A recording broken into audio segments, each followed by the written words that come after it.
ॐ अज्ञानतिमिरान्धस्य ज्ञानाञ्जनशलाकया चक्षुरुन्मिलितं येन तस्मै श्रीगुरवे नमः।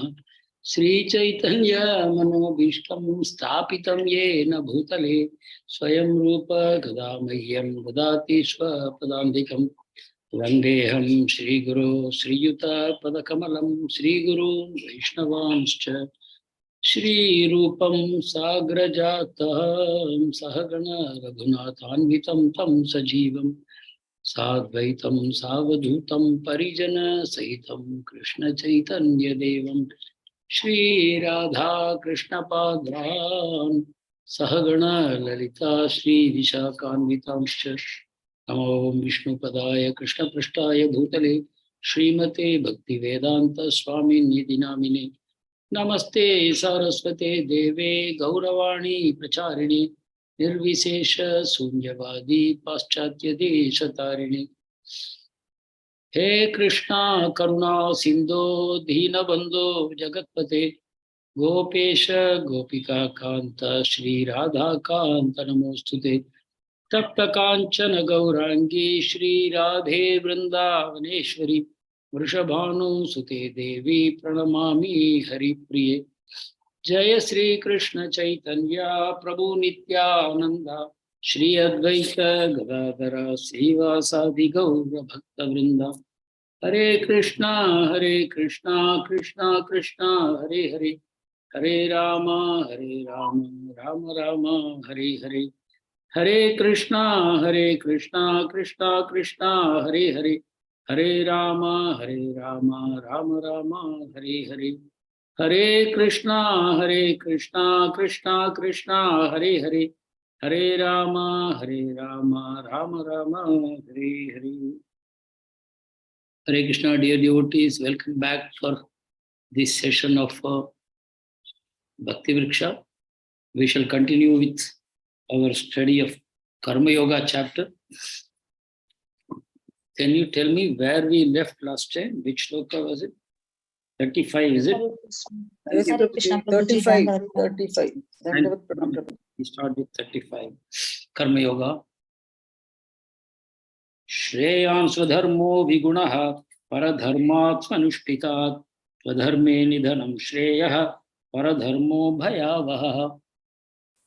So before we proceed further, let us get certain clarity in our hearts with regard to what is this dharma that we are talking about. So there is one dharma which is relating to the body, and there is another dharma relating to the soul. So as long as we are in the body-centric existence, that means our ego is acting falsely. Our ego is identifying ourselves with this body, which means I say I am this body, my father and mother are so and so, I belong to this country, I belong to this state, I belong to this nation, I belong to this community, I belong to this caste or religion, I am educated, I am uneducated, whatever, all these identities which are arising out of the body, this is false identification. So as long as we have this false identification, we need a gradual process of cleansing to purify the ego, to remove all the falsehood that is covering our true ego. So then we have a particular kind of dharma. It's called Varnashrama dharma, which was perfectly being practiced in the Bharatavarsha, and especially in the Satya Yuga, Treta Yuga, Dwapar Yuga, and in Kali Yuga, gradually everything goes down. We know that dharma was standing on all four legs in Satya Yuga. Then by and by 25%, 25%. So only the last 25% is left in Kali Yuga, and that is also being gradually weakened.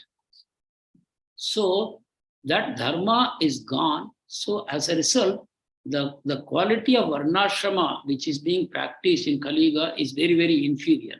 So we should not think that Varnashrama means a very defective system. We should not think like that, because Krishna says, Chaturvarnam Maya Srishtam.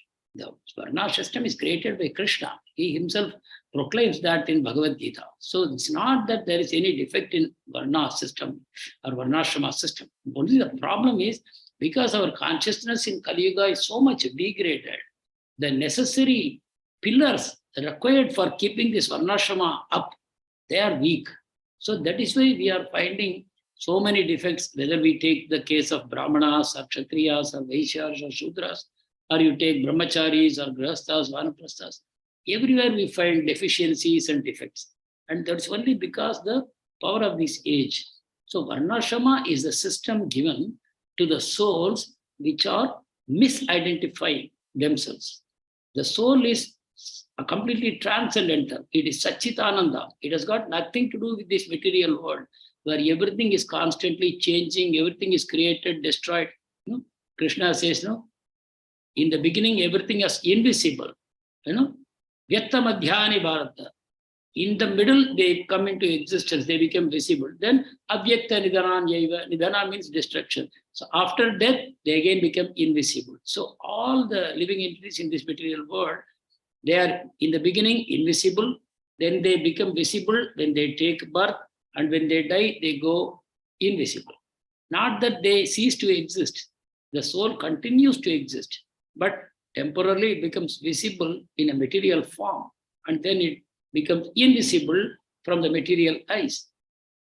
So that means we must identify with that soul, which was originally invisible, subsequently becomes invisible. In the middle, temporarily, it looks visible, but it is the soul, not the body. So this misidentification, in order to remove, they have been given this Varnashrama system, which results in gradual purification of the consciousness. So it is said Varnashrama, the goal of Varnashrama is to please Lord Vishnu. Why? Because Lord Vishnu is the one who created this facility for us. This material existence was created by Lord Vishnu, by his glance. He put all those souls which wanted to have independent existence, they wanted to enjoy independently from Krishna. So how can I independently enjoy from Krishna if Krishna is visible to me all the time? It is not possible, because it is an undeniable fact that we are all dependent on Krishna for everything. Without Krishna, nothing is possible. But if Krishna was personally visible in all our activities, then we cannot experience independence, because for everything I am dependent. Like if my father is supporting me and I am doing all kinds of nonsense, but still for that I need some money, and for that again I have to go to my father only, then I don't feel completely independent. No. So Krishna, what he has done, he has supplied whatever the soul needs in its false ego to enjoy, but he hides himself. Krishna is pervading everything in this material universe, but he is nowhere visible. Krishna is within every atom. He is outside every atom. Krishna is in the form of Virat Rupa, the whole universe. And within this universe, Krishna is again present in every atom and every minute particle. But still he is invisible and he stays in his spiritual world. So he has created an entire system, a perfect system, Purnam, where the souls can try to enjoy their proclivities. I want to enjoy my senses. I want to enjoy my desires. But I don't want Krishna breathing down my neck. I don't want. So Krishna has created that system. But Krishna knows this is a very unsatisfactory system. This is a perverted reflection of the original, which is Satchitananda. This material world is Asat, Achit, Nirananda.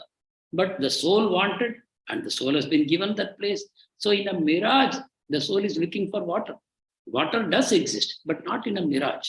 So that is the situation. So God, apart from creating this facility, he also creates the facility for those souls which are looking for liberation from here.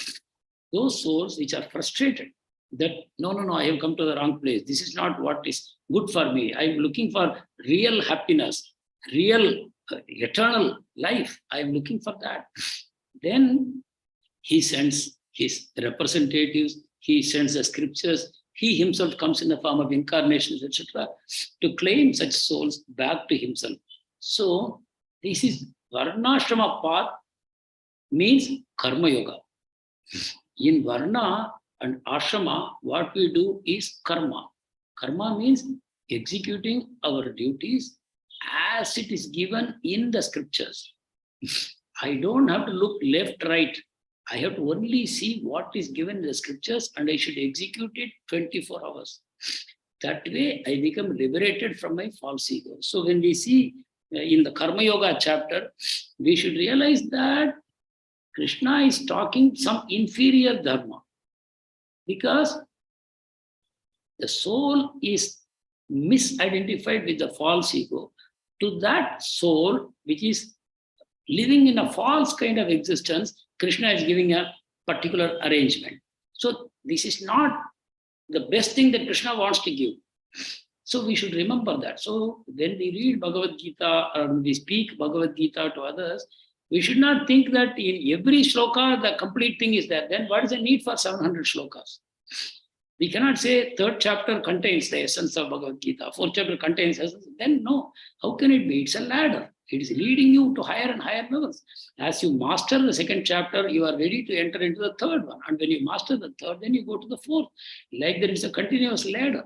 But of course, by the mercy of Srila Prabhupada, we don't have the experience of climbing a ladder at all. Because Prabhupada is so merciful, he thinks, oh, this fellow has touched the Bhagavad Gita. He may not read many pages, so let me tell everything in every page. So Prabhupada has given his purports in such a way that the essence is conveyed to us, so that we will not go with a wrong picture. Otherwise, somebody will say, Karmanyevadikaraste, that is the message of Bhagavad Gita. How many of you have heard this? Karmanyevadikaraste, this is what Krishna says in Bhagavad Gita. That is the ultimate thing we have to do. So somebody coined the phrase. I don't know how many of you remember this phrase. It was coined during emergency days, 1974 to 77. It was called work is worship. How many of you have heard this? Please. Can anyone, either you raise your hands or unmute and speak. How many of you heard this? Yeah, Kalikumar Ghosh Prabhu, can you say something about this concept and how do you understand this? Yes, Prabhuji, this is a very common saying and very common people utter this phrase. And whenever they argue about anything religious matter, they keep saying that I am working hard, I am working very sincerely. So I am doing the dharma. I am practicing. I do not know anything more than that. I think I don't need to do anything more than this. So working hard, working sincerely, all 24 hours is observing dharma. This is what people in general mean. Yes. Now we understand that difference at this stage now. In fact, I also used to follow this principle when I was working in corporates. Yeah, I was a sincere worker, hard worker. we were brought up like that, no? See, Jawaharlal Nehru Yes, was Prabhuji. Buddhist and he is called the architect of modern India. And what he said, factories are our temples of modern India, he would say. Factories are our temples. We don't need temples. Factories itself is our temple. Why? There worship is happening. In the factories we are working. So there is worship. So factories became temples. And same way, our so-called educational institutions, the so-called schools and colleges, they became temples. But how can they be temples? There is no talk about God only. In fact, they are all teaching atheism. Just because you are teaching something, that doesn't become a temple. When you speak about values of God consciousness, then only it becomes a temple. So this misguidance has been happening for a long time. And many of the so-called religious people have been propagating this message. Those people who wear saffron, they wear the symptoms of being a very religious Hindu. They are also propagating this false philosophy that work is worship, without explaining how work will become a worship. So let us now see this one process of Varnashrama is what mainly is going to be talked about here. So we know Varnashrama no longer exists. So is this chapter completely irrelevant for us? So this is something we have to see. So if someone has taken to bhakti, Kevala Bhakti, pure Bhakti, as told by Rupa Goswami and Srila Prabhupada, then yes, Varnashrama is no longer relevant for them. If they are properly following this process of sadhana bhakti to attain to Krishna, then they are in the true consciousness. I am a spirit soul, part and parcel, eternal servant of Krishna. Jivara Swarupa hoy, Krishna Redakyadas. So at least in philosophy, in theory, I have accepted that I am a soul. Not only I am a soul, I am part and parcel of Krishna. This is the highest. I am a soul itself is a transcendental consciousness. If one comes to the understanding I am a soul, then itself he has transcended this material consciousness. But beyond that, to understand that actually I am eternally a part and parcel of Krishna and his eternal servant, then this is the highest.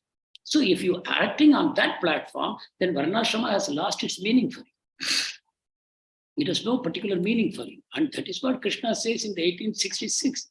Sarvadharman parityajya mam ekam sharanam praja. So when you do that, then this Varnashrama have no meaning. But because we have, as we have discussed in earlier classes, there is a Shraddha side, which is the gift of Prabhupada to us, which is the gift of Vaishnavas to us, which are the gift of these Bhakti Shastras to us, that we have Shraddha today. We believe in Krishna and we believe that we are his eternal servants. This Shraddha we have. With this Shraddha, we are doing sadhana, bhakti. But we have only one challenge, which is the swabhava, which is the accumulation of all our thoughts, words, actions of the past in so many lifetimes. Why? Because until this seed was sown, this seed of Shraddha was sown, we were operating completely on the bodily platform. And because of that, we have acquired so much of vasanas and desires in our heart. So it has to go, no? See, this is the false things that are covering the soul. The true identity of the soul is covered by this svabhava, what has been accumulated. So we have to get rid of this svabhava. And what is the recommended process for a devotee, for a sadhana, bhakta? What is the recommended process to do this, to get rid of svabhava? The only process is to do bhakti. We have to chant regularly, attentively. We have to avoid committing offenses. We have to follow the 9 limbs of bhakti, Shravanam, Kirtanam, Vishnu Smaranam, Padasevanam, like that. 9 limbs of bhakti we have to practice in the association of devotees. And we have to permeate our whole day, our whole existence with this consciousness. This is what we have to do. As far as Svabhava is concerned, it will automatically go. Like we see in Ishopanishad, no? Suddham apapa viddham. God is defined as one who will never get contaminated. That's the definition of God. If I say, oh, I have not taken bath and I am chanting the name of God in the toilet, so the name will get contaminated. No. In any situation, the holy name will never get contaminated. It is Shuddha. And apapavittam means not only it remains pure, but anything that touches the holy name becomes pure also. And that is why Namna Makari Bahudarya Sarva Shakti. All powers are there in the holy name to purify me. So what I have to do, I don't have to do anything extra to get out of my material consciousness. It will automatically go. Just I have to connect myself to this transcendental consciousness of Krishna. In the mood of servant of the servant of the servant. And I have to avoid aparadhas. If I do that, my svabhava will go. By the power of the holy name. The holy name will destroy my svabhava. That's what Bhagavatam says. Yasyasti bhakti bhagavati kinchana sarvair gunair tatra samasate sura. If someone is doing pure bhakti, he will develop all the qualities of demigods automatically. He doesn't have to do anything extra. So let us understand this, that if I am doing my sadhana bhakti in the proper consciousness, then all my svabhava will go. Is there anything more I should do? Okay, you can do one thing more if you like. What is that? You can check upon yourself time to time. You don't need any outsider to help you as long as you do this exercise sincerely. You have to just question your motives. Why am I doing what I am doing? Why I do what I do? First it is what I do, that you can observe. What am I doing? Okay. Why am I doing that? Like you take the battle of Mahabharata war. Duryodhana and Arjuna, if you observe, both are doing the same thing. So what they do is the same thing. So by what somebody is doing, you cannot come to a conclusion whether he is a devotee or a karmi. But why they are doing that, the heart knows. The person knows why I am doing. And that will decide whether you are in a transcendental consciousness or you are in sattva or rajoguna or tama. So a devotee who is having svabhava, the dirt of svabhava covering his consciousness, can still see from tamoguna he is rising to sattva and eventually to suddha sattva. He doesn't have to do anything extra. He has to continue to do his sadhana bhakti. Only care he must take is, he should not allow karma jnana to get mixed in that. He should not allow his shraddha to weaken by getting into wrong association. He should not allow shraddha to weaken by committing aparadha. Once we do that, then the whole business of svabhava is meant for you to only calibrate yourself. Am I making progress? Am I going forward? Am I falling back? Am I stagnating? This, by this self-test, we can come to know. Beyond that, there is nothing else recommended. If you read Bhagavatam, Bhagavatam says, why prayachita? There's no need for prayachita. If supposing, you see 9th chapter also, Krishna would say, Abhiche Suduracharo Bhajate Mamananjavak Saudari Samantavya Samyu Vesidohisa. He says, even if a devotee has committed some abominable act by the force of Svabhava, what he has to do? He has to continue to do what he is doing. He doesn't have to do anything extra. He should not stop his bhakti and go to do some prayachita, complete that prayachita, and then come back to bhakti. No, if he goes to prayachita, he's doing something inferior.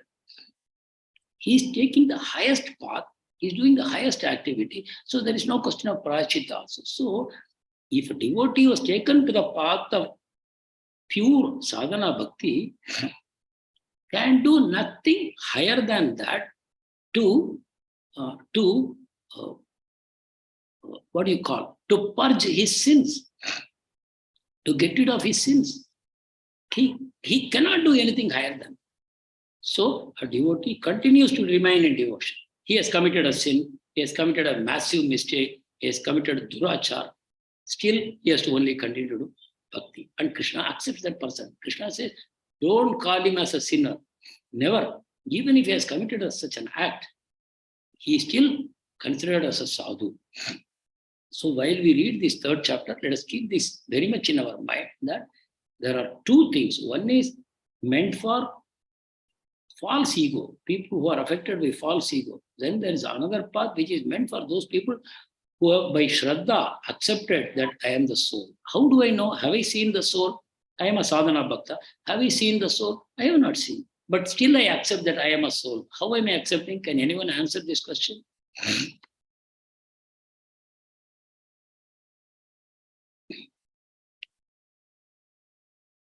Because of faith in Shastras and Guru Parampara, Prabhuji. Perfect. That's a perfect answer. So that is why. Why do we say Ajnana Timirandasya Jnananjana Shalakaya Chakshur Unmilitam Yena Tasmai Shri Gurave Namaha. We offer our respects to the Guru who has opened our third eye. Our two eyes are physical eyes. Our third eye is jnana, wisdom. What wisdom? Spiritual wisdom. By that, I have come to know that I am not the body. So simply because I have faith in the scripture and in the sadhu and Guru, I accept that I am not the body, I am a soul. Not that I have experienced my soul as something separate from my body, but simply by that very fact that you have accepted, you are now a sadhana bhakta. So now you are on that path of bhakti. You don't have to follow what is recommended for the person affected by false ego. For him, varnashrama is prescribed. So there should be no confusion at any point of time that I am only doing bhakti, I am not doing my varnashrama duties, what will happen? Prabhupada gives that assurance again and again in Bhagavad Gita, if you see. That no, you don't have to look at it that way, because there is no better prayachita available in the whole creation than bhakti. There is no higher prayachita available only. So if you stop your bhakti for a moment and you go for doing some prayachita, then why? You are only falling down from your position. So this clarity of consciousness we should have. Does anyone want to seek any clarification on this point?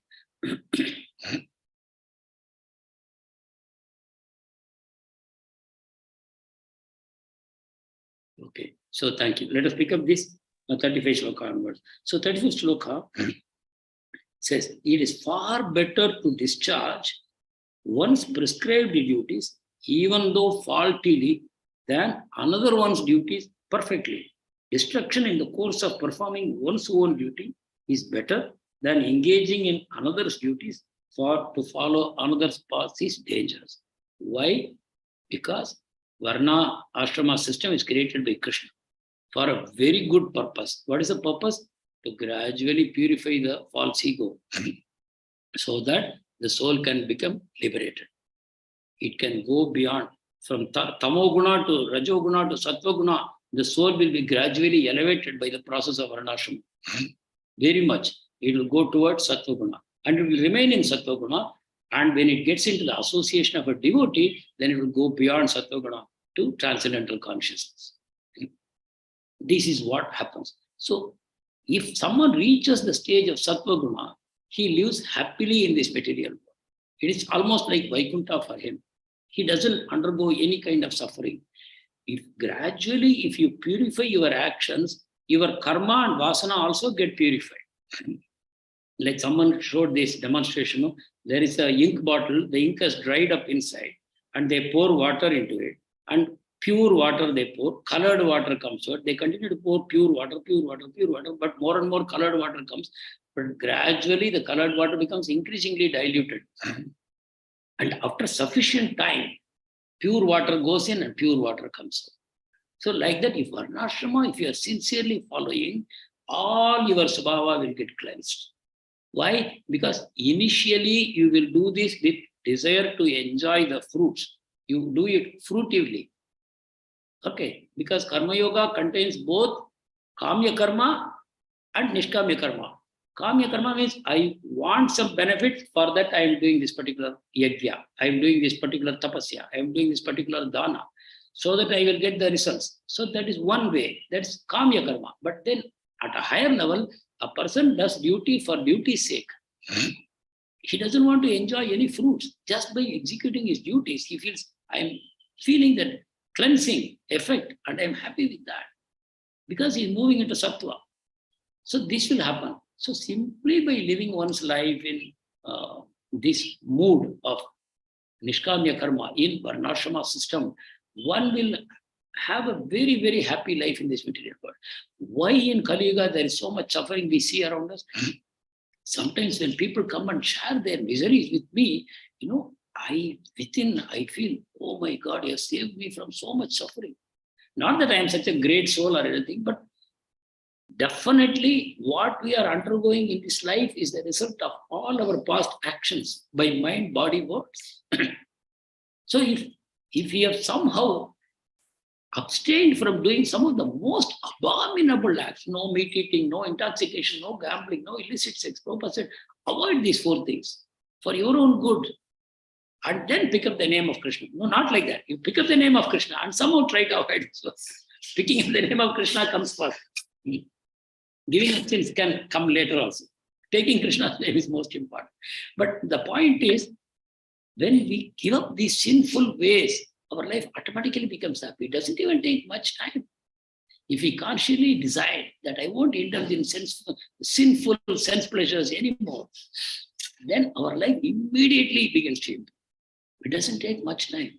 So see, it is not so difficult to destroy, karma.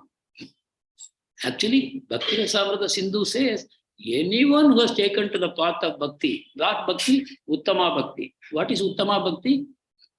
With Shraddha, you have taken that Krishna is my only goal. And I have no other goal. Anya Abhilashita Shunya. Only one goal, Krishna. Other goals? No. No, but you do have other goals. How many of us can say, I have no other goal?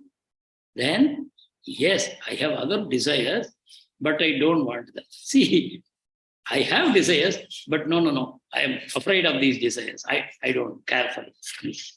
I don't want them. That means you recognize these desires come in a different category. What category? What category? I would like to hear from you.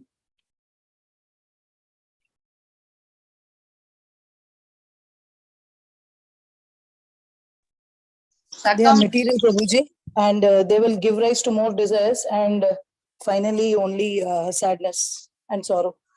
Correct. So where do these desires come from? From lust, anger, greed, etc. Yes, Vidya Mataji? From lust, anger, greed. Yes, but in one word, Is it our Karma, Swabhava? Prabhuji. karma. What is? What we have been discussing all along today. Swabhava, Prabhuji? Swabhava. Swabhava. So, we are two in one. We are, one side we are Shraddha, other side we are Swabhava. Shraddha has given us our Abhilasha. What is our Abhilasha? To go back home, back to body. To serve Krishna with all love, with all sincerity. To associate with his pure devotees. That's it. That is our Abhilasha. But we are also two in one, no? Swabhava is there. That Swabhava we have carried from so many lifetimes. And that Swabhava is constantly clamoring for sense gratification. Rightly or wrongly. Right way of sense gratification is to follow the scripture, Varnashrama system. There is a right way of sense gratification. There is also called Pravritti Marga. There is a right way of sense gratification. And that is Varnashrama system. There is a wrong way of sense gratification. That is to go out of Varnashrama system. That is to reject the scriptures. That is to live whimsically. The way I want, I will live. Just do it that way. So there is, one side is our Abhilasha, but the other side is Anya Abhilasha. Anya Abhilasha. So our Abhilasha is Krishna. Anya Abhilasha is anything other than that. Sense gratification, power, position, name, fame, prestige, all these things. Sense gratification. All these things. But we have recognized as a sadhaka bhakta, hey, this is harmful to me. This will take me away from Krishna. This will make my effort fruitless. I am trying to go to Krishna. I cannot have my legs in two boats. I cannot do that. I cannot row my boat and hope to reach the other bank when my anchor is not yet removed. The anchor is my material desires. So the whole night the boatman was rowing. He could not see what was going on. In the darkness he was rowing. But next day morning, he's in the same place, on this shore, not the other shore. And then someone told him, hey, you have not removed your anchor. So if the anchor, anchor is a huge weight, no? The anchor is a huge weight that is dropped down into the water. So the more you row, it will still remain in the same place. Rowing is not going to move your boat any distance. So that is what is happening to us. So Anya Abhilashita, we have recognized it's a big, big, big danger to me. I am doing sadhana bhakti, but this Anya Abhilashita will take me away from that. So this Anya Abhilashita is very nicely Andal. Some of you might have heard of this Andal. She's one of the 12 Vaishnava saints who wrote this Divya Prabandham, 4,000 shlokas, Divya Prabandham, in Tamil. And it is considered equivalent of the 4 Vedas, 4,000 songs, 4 Vedas, like that. And she writes very beautifully, oh Krishna, she is talking to Krishna in the early morning, like a gopi.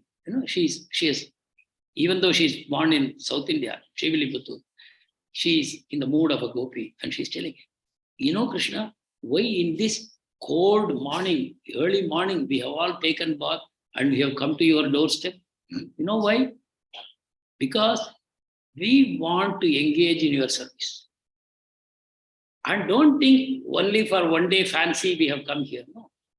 forever, for eternity, we want to be engaged in your service and we want to be in the association of your devotees. Right? In the association of devotees, we want to serve you forever. That is our desire. Forever. And then she also says, what about becoming liberated? Don't you want to come back to me? Krishna asks. What does she reply?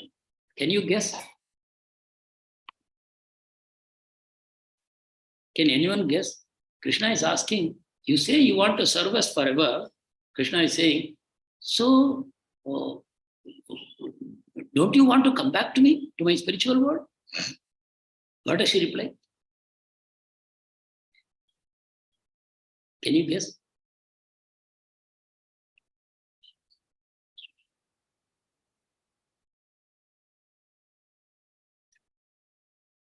No guesses. Prabhuji, naturally, he should want to go back to spiritual world so that he can eternally serve the God. Yeah, but she doesn't say that. She wanted Okay. to marry Krishna, na Prabhuji? Yeah, that's another thing. But in this song, you know what she says? Krishna, not only now, even if we take many, many births, I just want this, that I should have devotion for you and I should continue to serve you. Right? Forever. Any number of births. So she's saying, no, Krishna, it doesn't matter whether you take me back home, back to Godhead. You know why? There is so much relish in bhakti. See, we are not experiencing it now because we are all beginners. But there is so much relation. But sometimes we do experience that also, even in this most fallen condition. So she says, I don't care whether you take me there or not. My business is to serve you to the best of my ability. Whether I am here, I will serve you. Whether I am there, I will serve you. Yeah. I don't know. We are not making much movement, right? How much time we have? 4:30, right? There is a nice story of one devotee called Anantalvar. He lived in Tirumala. He was sent by Ramanujacharya. At a time when Tirupati was unknown, nobody would go there. It was full of forest and wild plants and wild animals and all. Nobody would go. So Ramanujacharya requested, please, one of you go there and take care. So this Anantalvar went there. And you know, so much forest and all that. He and his pregnant wife, they created a pushkar. They created a pond. And they created a nice garden and they cleared all these wild plants and they set up proper worship for Balaji, who was standing there alone. And first time Balaji had company in the form of Ananta and his wife. One day when Ananta was plucking flowers in the Nandavanam, he was bitten by a snake. But he continued as usual. He was doing his service and he didn't take care, anything like that.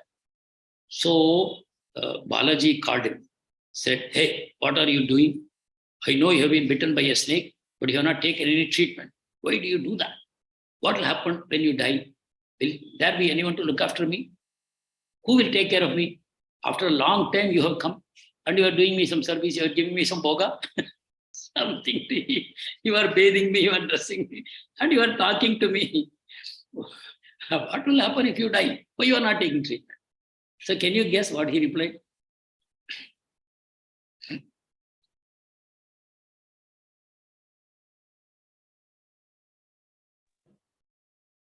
That the Lord will take care of. Sorry, He's Madhu. so confident.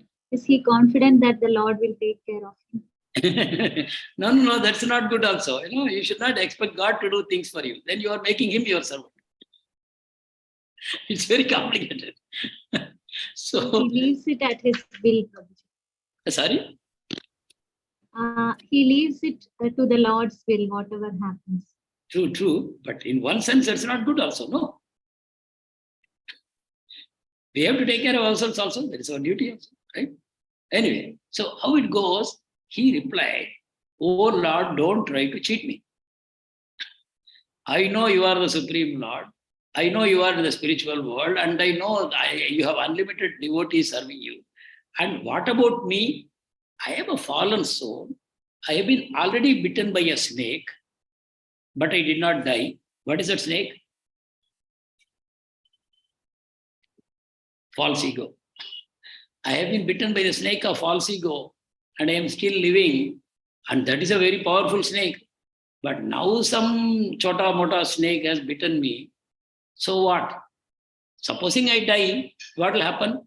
I know I am your eternal servant. If I die here, I will come to heavenly planets, to Vaikuntha, and I will serve you there. If I don't die, I will continue to serve you here. What difference does it make to you or to me? I am your eternal servant. I will either serve you here, I will come there and serve you. So that is the kind of consciousness, no? So that Andan Nachiyar is telling, forever I want your service. Then, she writes in the last line, she writes, Matrainam Kamangal Matre. She says, but Krishna, I don't know. There may be other desires lurking in my heart, out of my swabhava. There could be other undesirable things that may be there. But I have a prayer for you. Please change them. Please get rid of them. Please transform them into bhakti. Bhakti is Krishna Indriya Preeti, is called Prema. Krishna Indriya Preeti kya naam Prema. Our own Atma Indriya. Atma means my own. Don't think Atma means always soul. Atma is a Sanskrit word. It has many, many meanings. Whatever you identify yourself with, that's called Atma. So if you think I am this body, then that body is Atma. If I think I am this shirt, then this shirt is Atma. Like that. So Atma Indriya Preeti, that means when I try to experience happiness myself, sense gratification, that's called Kama. So she is telling, Matrainam Kamangal. If I have other desires in my heart, Krishna, you know better. You are the Paramatma. You are residing in my heart. I pray to you, please get rid of them. So a devotee, for everything goes to Krishna only. I want to serve you. Please give me service. That is my prayer number one. My prayer number two is, if out of anarthas I have harboring some other undesirable things in my heart, please get rid of them. I don't want them. What is the other way to pray? What do people usually do? Can you say? If we have other desires in our heart, what do we tend to do? Anyway? We usually pray that please fulfill my desires so that Hare Krishna, Prabhu. Deal, they fix a deal. Yeah. They fix a deal. Yeah. So this is the difference between pure bhakti and mixed bhakti. Pure bhakti means I may have desires in my heart. I may not be aware, or I may even be aware that I have these desires. But still the devotee says, please get rid of them. I have understood that only because of desires like that I am now suffering here. True or not?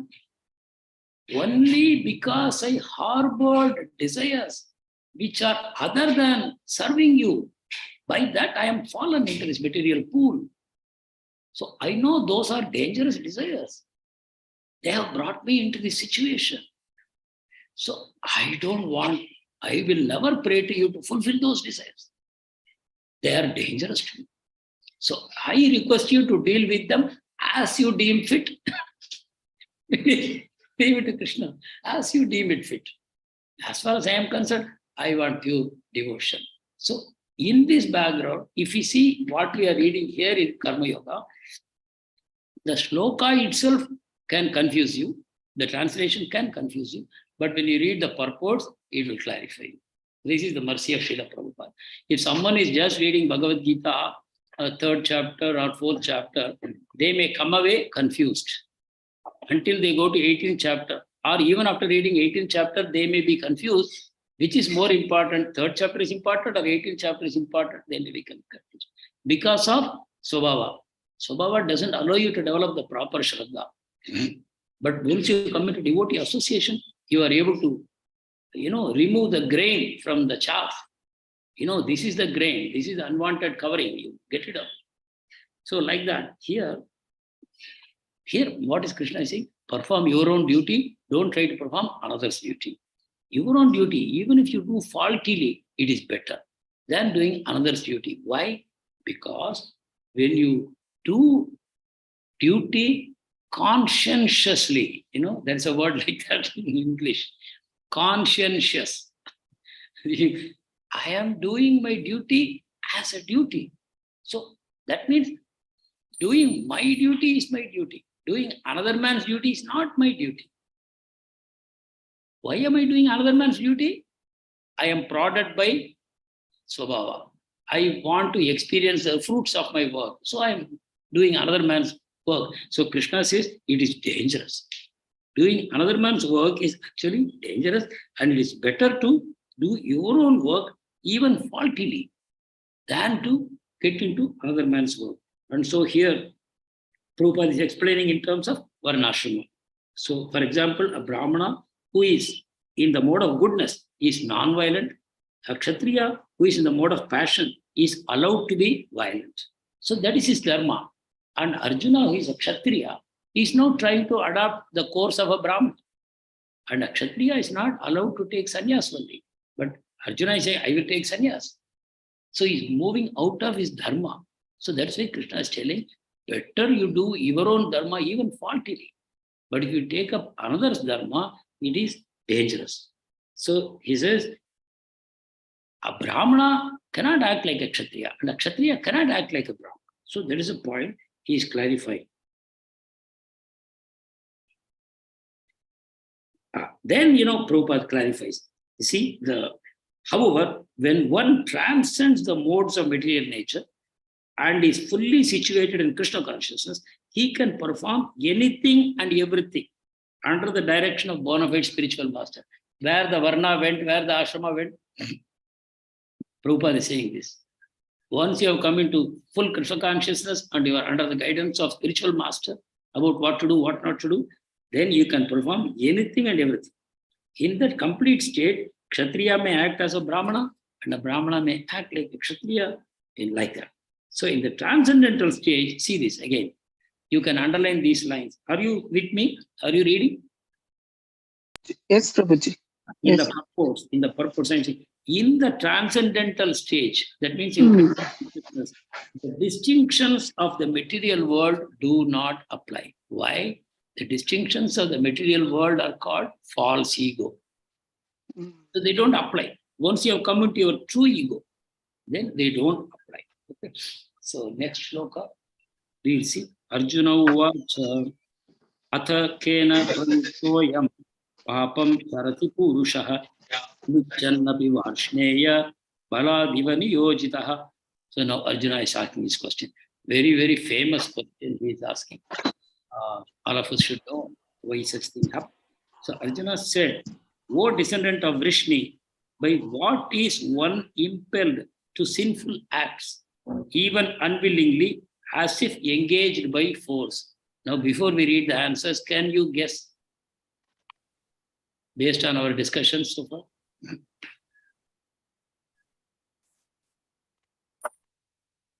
You understood the shloka, no? The question? Even unwillingly, one is forced to engage in sinful acts, as if by force. Why does it happen, Krishna? That is the question. Because still we have the covering of the false ego around us. It is not completely removed. Yes. So And what is the false ego? Because of False. past karmas, Prabhu. Sorry, Madhi? Because of the past karmas. What do we call? Swabhava. Swabhavas. Swabhava, Prabhu. So it is because of Swabhava. On the one side, Arjuna is saying, Krishna, I know something is a sinful act, but still, I know I should not do it. But still, somebody is forcing me to do it. Much against my will, unwillingly, forced to do. So this is the question. So does it apply to all of us? That there is a force which is pushing, and that is the Swabhava.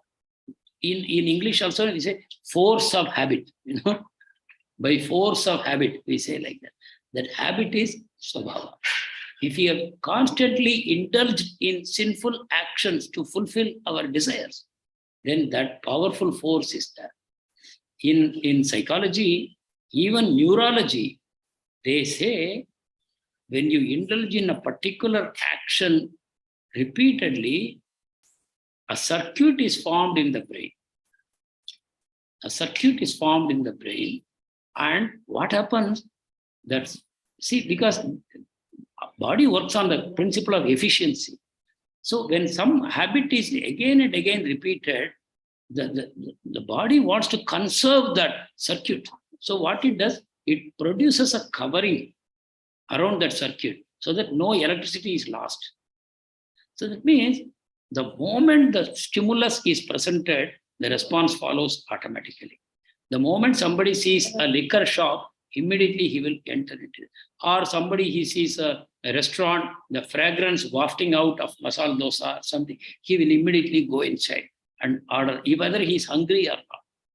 So various kinds of habits, they create these circuits in the brain and they become very difficult to resist. So they say temptation leans on your doorbell. They say opportunity knocks once and then it doesn't knock anymore. But temptation is kneeling on the doorbell. So what happens? It keeps ringing until you open. So that is temptation. The temptation is because of the power of habit, the subhava. It is the subhava which is pushing.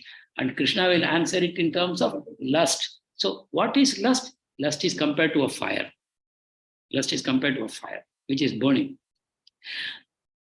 How to put out that fire? You want to put out that fire because it is very painful, suffering from that fire, getting burnt in fire. But what we are doing, we are putting ghee into it, or we are putting more wood into it. Why? When you try to satisfy one of your senses by indulging in what the sense is demanding, then the fire will burn more brightly, more powerfully. So that is how the lust is being fed. So the more we give in to the urges of lust, the more powerfully it is going to burn. And where is the question of ever becoming free?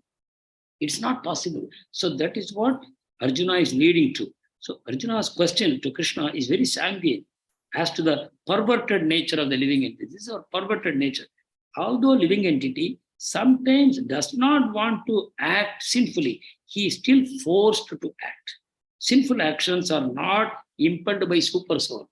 So if somebody thinks the answer to this question is super soul, because super soul is only prompting all action, soul is innocent, super soul is prompting. So only without super soul giving permission, how the soul can do anything?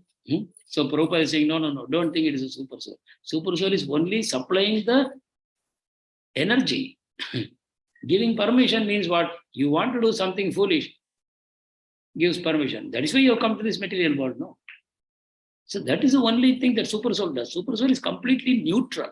So super soul cannot be blamed for anything. So for this question, Prabhupada is preempting. Don't think the answer is super soul. There is some other answer. 37. Shri Bhagavan Uvacha Kamayesha Krodayesha Rajo Guna Samudbhava Mahasano Mahapapma Vidyenam Ihavairinam. This shloka is worth memorizing. It's a very, very powerful shloka. This will continue to trouble us as we make progress. Anartha Nivritti, Anartha Nivritti has to happen. Till that time, our Subhava will be haunting us. And how to escape? By remaining in devotee association. So here, Supreme Personality of Godhead said, it is lust only, Arjuna, which is born of contact with the material mode of passion. Can anyone define what is material mode of passion? Rajogun?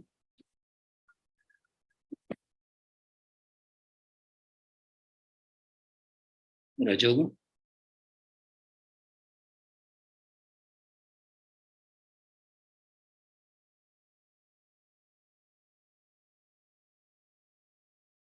Prabhuji, it is a very strong desire to enjoy the senses. Instead of remaining inactive, it prompts us to become more and more active and aggressive to achieve our material desire and goals. And how do you distinguish that from Tamogun? Tamogun tends to make us more inactive, lethargic, and sleeping, and not working for our goal, passing away the time idly, not driven to work actively, like that. Okay, thank you. Does anyone want to add to this or dispute this? Hare Krishna Prabhuji. Hare Krishna. In Tamogun, a person still have desires but they don't want to work towards their desires and probably want to achieve it through even more wrong ways and then again go down in the cycle. Is that can that be inferred? Okay. Anyone else wants to speak on this topic? Yes, Prabhu. Anil Prabhu. Hare Krishna Prabhuji. This is in Rajogun, the person tries to achieve sense gratification or whatever he desires by doing something to attain more beauty or get promotions. The aim is to increase the level of sense gratification. And in Tamoguna, it is level of ignorance. So it's basically you just, it's very lethargic, lazy, you don't bother about anything, just doing whatever happens to you, you're not bothered. That kind of thing is Tamoguna. It's born out of ignorance. And Rajoguna is basically they are trying to attain more and more sense gratification, achieve higher positions. Everything that they do is with the aim of achieving more, so that they can achieve more materialistic sense gratification. Okay. Okay. Does anyone want Can we to? try, Prabhuji? Yes, Yeah. Prabhuji. Okay. That is, the soul is bound by through attachment to fruitive actions, Prabhuji, in Yes. Rajoguna. Okay. And Tamoguna is actually, it is born out of ignorance where he doesn't take any proper decision actually. I mean, he's, can call him as a foolish decision maker. You meant to say there is no ignorance in Rajogun?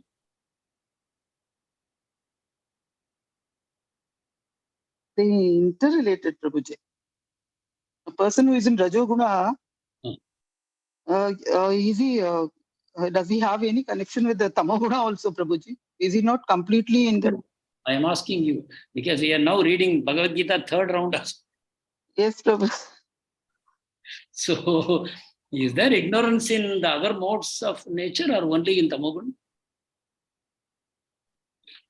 Prabhuji, I think all the three modes are mixed actually in our daily activities. So why do you say ignorance only and we say Tamogun?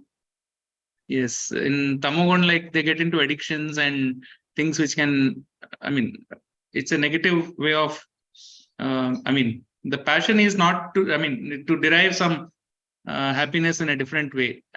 I think I'll need you to clarify this. Can we say that a person in Tamogun has no desires?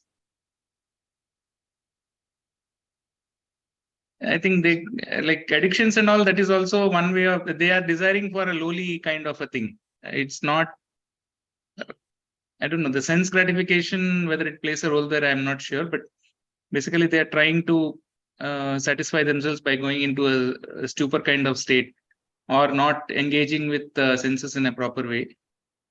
The aim is to, I don't know, enjoy in a different way. Do you think that people in Tamogun don't work at all? They don't do anything? Yes, definitely, Prabhuji, they also work. They are only thing, lethargic, isn't they it, do Prabhuji? not work in the prescribed way. They tend to violate the prescribed way of working and do on their own in a different way, which is not sanctioned in Shastras. Correct. Please try to understand these things deeply. Please try to understand. Between chapter 13 to 17, try to understand the gunas in action. It's very, very important because, see, it's all ignorance only. All the three modes are ignorance only.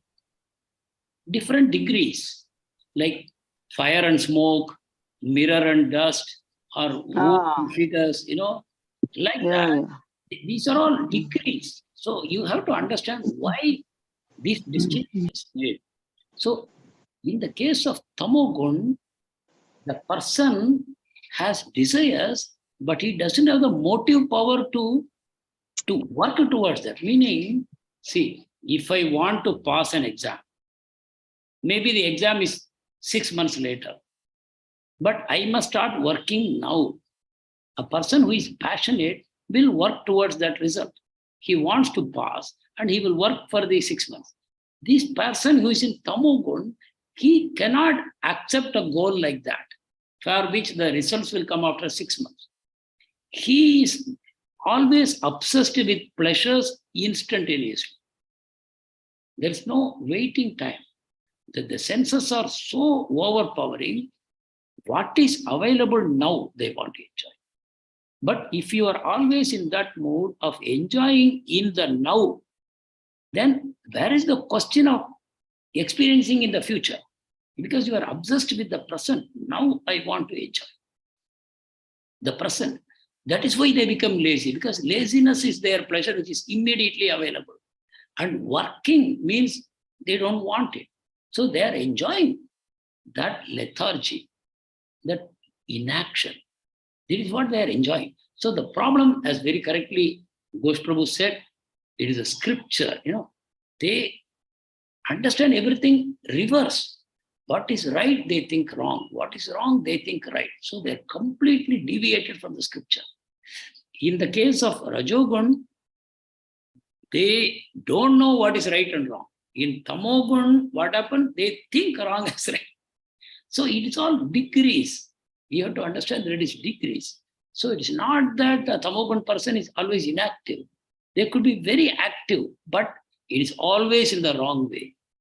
In the wrong way. Why? They may take to stealing, they may take to raping, they may take to murdering, because they want instant gratification. They cannot think of future outcomes. So that is the biggest problem with tamogun. You are becoming completely stuck with that. But in Rajogun, there is the ability to work for something in ahead, 6 months later, 1 year later, 2 years later, 5 years later, marshmallow experiment, ability to wait. That means some faith, So that is where the whole thing, the whole thing is, pivoted on that. How much faith? So the more the faith develops, the more you are able to move forward from sattva to Suddha Sattva. It's all a matter of how the faith moves forward.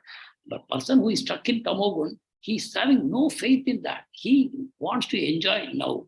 And if you look at the world around you, the whole world is moving people towards tamogun. If you observe, it may look on the first look that everything is passionate in this world. But no, everything is pushing people towards tamogun. All the video games, all the, everything at the tip of a button only, just press this button and everything will be done. Everything is pushing towards that lethargic way of life. That's actually tamogun is what is being marketed today. So this distinction, please try to meditate and understand. Maybe next week we'll again discuss this. How to identify the distinction between the gunas. It is not that completely black and white. But we have to understand that Rajoguna means you are able to accept a goal which is ahead. But Sattvaguna means you are able to accept even a waiting period of an even longer term. The more you have, see, like I always give the example of a cow tethered to a peg, the rope, the length of the rope. If you, supposing every time the cow goes around, the rope turns around that peg, the rope is going to get shorter and shorter and shorter. So a tamogun person is one for whom the rope has become very, very short. There is simply nothing he can do. He has been totally controlled by his, lust, totally covered by his lust. So it is a lust which is covering in different degrees, which is the definition of the gunas also. When the lust is extreme, then you become a plant or a vegetable. Extreme covering of lust. That is the womb and fetus, that example is given. Okay. So the point is, we should put them very, very deeply into our heart, and we should constantly try to understand things in more and more deeper way, so that you not have obstacle in your spiritual path. This kind of jnana is meant only to help us perform our devotional service without any disturbance. Hare Krishna. So this shloka 37 onwards we'll take next week. Let us go to our most interesting topic, which is Prabhupada Leelamrit. So I will